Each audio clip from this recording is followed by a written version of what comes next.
27.023 secuestros, 218.094 muertos, 1.982 masacres, 25.007 desapariciones forzadas, 5.712.506 desplazados, 10.189 víctimas de las minas antipersona, 1.754 víctimas de violencia sexual, 5.156 personas reclutadas ilegalmente. Son todas cifras que nos recuerdan la tragedia humanitaria que el conflicto armado ocasionó, un drama que nos cuestiona. ¿Somos una sociedad de fratricidas? ¿Corrió entre nosotros una suerte de locura colectiva que nos llevó a la guerra? A pesar de ello, muchas veces ignoramos que cohabitamos con personas que sufrieron tan atroces hechos. Hola, yo soy Ciudadana Álvarez. Tengo 18 años y nací aquí en Bogotá. Bogotá es una ciudad genial, donde vive muchísima gente que viene de todas partes del país. Algunos buscando mejor empleo, otros vienen a estudiar, pero otros llegan a Bogotá huyendo de la guerra que llegó hasta los lugares donde vivían. A continuación, conoceremos la historia de Carlos, un habitante de Bogotá que detrás de la imponente cordillera de los Andes se convirtió en uno de los 244.875 desplazados del departamento del Tolima. Hace algunos años, Carmen Román, campesina oriunda del Tolima y madre de 7, caminaba como de costumbre hacia su hogar. En medio de los árboles, alojados al lado del camino, escuchó el llanto de un bebé. Conmocionada, como si fuera un hijo suyo, lo toma en brazos y prosigue su camino. Carmen decide adoptarlo. El niño es bautizado como Carlos Antonio Román. Carmen trabajaba en un cultivo de café. Vivía junto con sus padres, con quienes sobrepasaba las dificultades que un entorno lleno de complicaciones impone a una familia tan numerosa. Julio Mario, abuelo de Carlos, haría las veces de guía. Muchos años de experiencia y los exiguos recursos económicos le enseñaron que la educación derribaría la imposibilidad a la movilidad social que la precariedad de la vida campesina en un país desigual y en conflictos imponen. Julio, junto con su hija Carmen, deciden enviar a los niños a la escuela San Jacinto del Tolima. Carlos y sus hermanos empiezan a estudiar en la escuela. Sus compañeros los rechazan porque no tienen uniforme ni comida en sus loncheras y los profesores constantemente los regañan. Años después, Julio Mario, el abuelo de Carlos, muere. Ante la muerte del proveedor, de aquel hombre que para todos era un padre, los hermanos de Carlos y Carlos se ven forzados a renunciar a la escuela y a trabajar en construcción o recolectando café. Su madre Carmen, ante la carencia de un buen empleo, toma la decisión de prostituirse junto con sus hijas. Una vez Carlos sale de la escuela, comienza a trabajar como mecánico. Aprende a arreglar todo tipo de autos y motos, incluso camiones. Por su experiencia comienza a trabajar en Postobón como repartidor de gaseosas. Este trabajo lo lleva a transitar por la extensa geografía de la región que lo vio nacer. En los ires y venires de su trabajo, 2 pueblos marcaron a Carlos. Eran uno de los tantos municipios afectados por la violencia de la región. La guerra había dejado su huella y diferentes grupos armados habían afectado la vida en los pueblos. Carlos, luego de conocer la situación de su municipio, decide enlistarse en el batallón del Ejército Nacional más cercano para prestar el servicio militar. Pasado unos meses, Carlos, junto a sus compañeros de escuadra, deciden viajar a Bogotá. Luego de unos días en Bogotá deciden salir. En medio de una fiesta, Carlos pierde de vista a sus compañeros, quedando solo en la selva de cemento, como él la llama.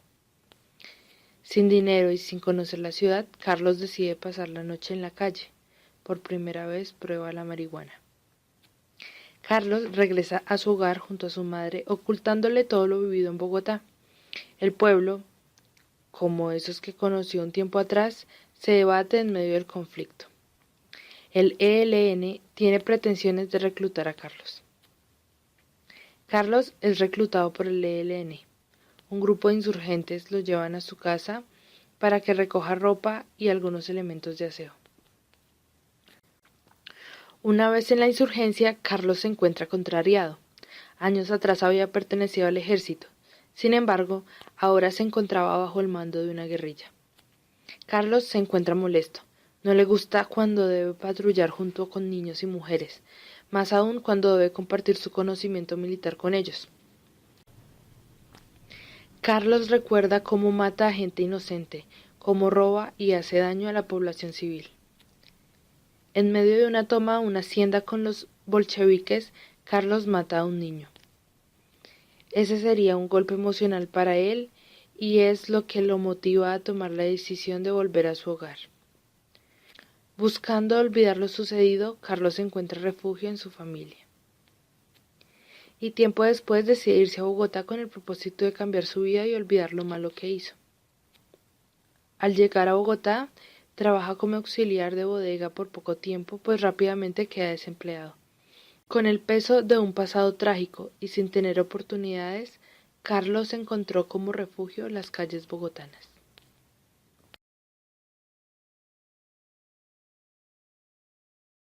Por toda la geografía nacional, las víctimas se cuentan por miles. En el Cauca fueron 267.259 los desplazados. José Bolívar, de 65 años, nos contó su historia desde una bodega de reciclaje, ubicada al sur de la capital, que le permite sobrevivir, pues, a causa de una guerra que atacó de manera frontal a la población civil, tuvo que abandonar forzadamente su terruño en Miranda, Cauca. José Bolívar, uno de los casi 5.000 desplazados del municipio de Miranda, se sumerge en un mar de recuerdos y olvidos para relatarnos su tragedia. Veamos. Hace algún tiempo, en el corregimiento El Placer, en medio del Cauca, se encontraba José Bolívar. Eran los tiempos del bipartidismo, cuando crecía en la finca de su padre. Allí se había organizado un grupo de hombres de preferencia liberal para defenderse de los grupos conservadores que tiempo atrás habían quemado sus fincas. Bajo esta excusa, se hospedaban en las fincas de su preferencia, por lo que siendo un niño, José tuvo que convivir con ellos. En medio de su inocencia, José fue enseñado a disparar mientras jugaba con estos hombres al tiro al blanco en el patio de su finca. Venga, chino, ¿qué está haciendo? Deje de perder el tiempo y aprenda algo que de verdad le sirva. José creció junto a 5 hermanos, pero el recrudecimiento de la violencia le arrebató a 4 de ellos. La guerrilla de las FARC asesinó selectivamente a 3 y al otro le quitó la vida por equivocación. José decidió criar a 2 de sus sobrinos como a sus propios hijos.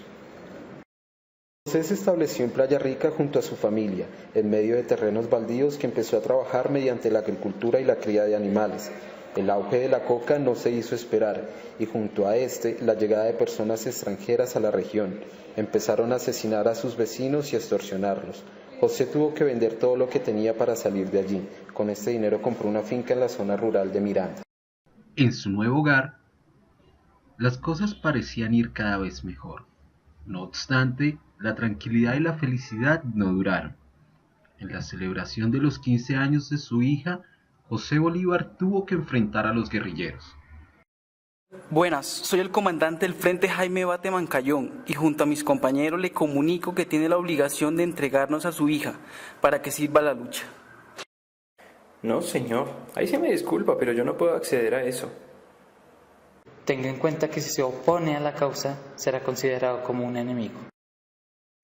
Ante la negativa de José, el señor Don Gato lo amenazó de muerte, y junto a sus hijas mujeres, tuvo que huir hacia el casco urbano de Miranda, dejando a su esposa y a su hijo mayor, Ignacio, al cuidado de la finca. Cuentan que los campesinos no deben prestar servicio militar. En primer lugar, están obligados a servirle a los grupos armados ilegales. Ignacio creció y con la mayoría de edad también llegó la obligación de prestar el servicio militar. Los grupos armados ilegales se enteraron de este hecho y declararon objetivo a toda su familia. Ignacio es asesinado. Sus hijas huyeron a Bogotá con la esperanza de encontrar refugio, y José y su esposa se fueron hacia Ecuador. José no duró mucho en Ecuador. La pobreza se agudizaba y la vida se hacía cada día más dura, así que decidió regresar a Bogotá. Nuevamente José tuvo que asumir una situación difícil. La ciudad no le brindó recibimiento alguno. Siendo un campesino analfabeta, fue rechazado. Con su espíritu de lucha y de resistencia, habiendo peleado durante toda su vida contra guerrillas, paramilitares y hasta gatos, José se enfrentó nuevamente al mundo. Superó su miedo a los carros y a las motos, consiguió una bicicleta y hoy en compañía de su esposa trabaja en el reciclaje para sobrevivir.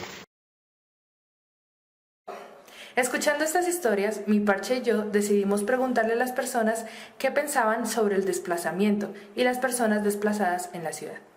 Escuchamos. Que son víctimas de las diferentes fuerzas armadas y delincuenciales de nuestro país y también son víctimas del gobierno que los tiene completamente olvidados y abandonados, razón por la cual deben tomarse las vías de hecho. Ubicadas con las que menos tienen que ver en el conflicto y son las que más llevan del bruto. Son las personas más afectadas y son las personas que menos van a tener un apoyo porque siempre quedan, nunca hay una respuesta para ellos. Y va a seguir así va a ser.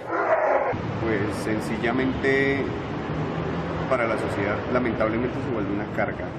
No es culpa de la sociedad, no es culpa de ellos, sino es culpa de un conflicto eterno, de un gobierno corrupto que no ha querido llegar a una mediación correcta, ya sea por guerra, ya sea por tratados de paz. Pero opino que pues en última se vuelve una carga para una sociedad que no sabe cómo manejar esto.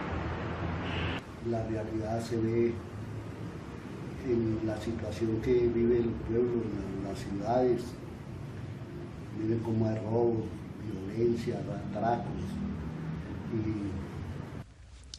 Creo que las víctimas del conflicto armado son personas que sin ninguna intención han caído en el desarrollo de una guerra que no vale la pena. Así es que, pues nada, creo que simplemente están viviendo el destino que les tocó vivir y tratando de llevarlo de la mejor manera posible, ¿no? Aunque hay también unas pseudo víctimas que se hacen pasar por gentes que han pasado por algún tipo de conflicto y de eso se quieren aprovechar. Yo opino que primero que todo, al ser desplazadas pierden su hogar y su sustento porque ellos trabajan de la agricultura y pierden la forma de sostener su familia porque les quitan sus tierras para hacer cultivos ilegales. Y vienen acá a la ciudad, primero muchos sin tener mucha experiencia en las áreas laborales de oficina u otras y pedir plata por la calle. Pues las víctimas del conflicto desplazadas por la violencia para mí son el principal exponente negativo del conflicto que está viviendo actualmente Colombia. Debido a que la principal víctima no es ni la guerrilla ni el ejército, son los mismos desplazados, porque muchas veces por ser afectos al ejército y darle información, la guerrilla los amenaza y los despoja de sus predios y de sus tierras, dejando todo negocio que tienen en su poder y toda capacidad de obtener dinero y de poder sobrevivir en el trajín de la vida. De diferentes maneras, fui docente en la parte rural y vi cómo sacan a los campesinos desterrados de sus tierras. No conozco ninguna persona. La mayoría de las personas que se hacen pasar por desplazados son gente del común y nunca una persona en realidad desplazada.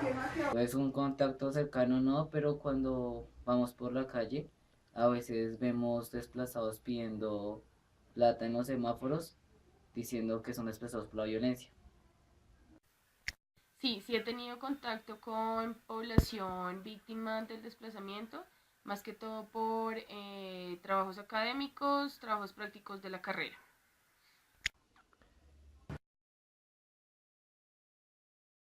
Es un desplazamiento de indigencia, ya que el gobierno los tiene abandonados, carecen de todo lo necesario para poder subsistir y de empleo, aparte de eso de la indiferencia de las personas.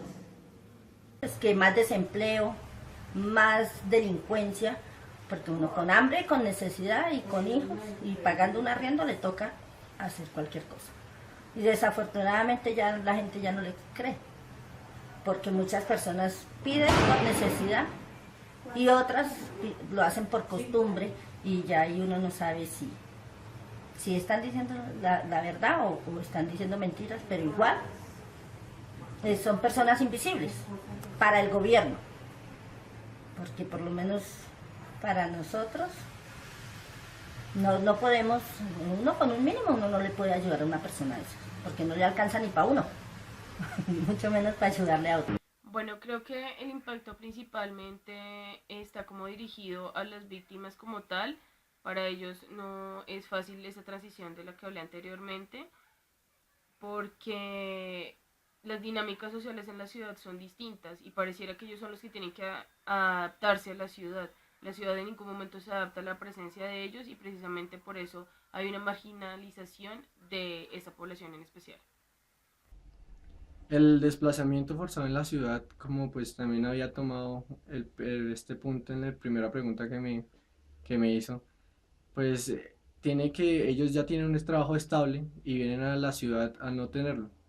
Esto quiere decir que se aumenta el índice de desempleo a nivel pues colombiano, y también se ve más la inseguridad porque muchos de estos personajes no tienen para un estudio para sus familias, y el no tener estudio es una de las causas de inseguridad en Bogotá y en Colombia.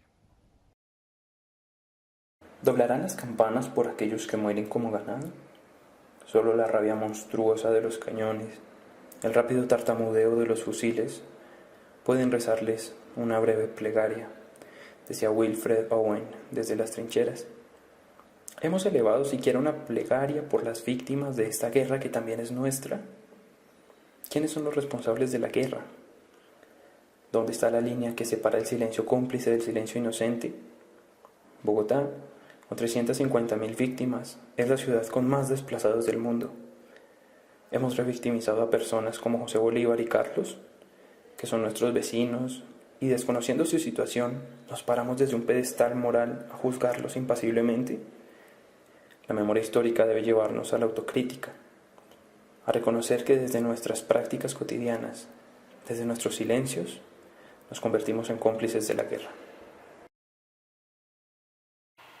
¿Y tú? ¿Con quién caminas?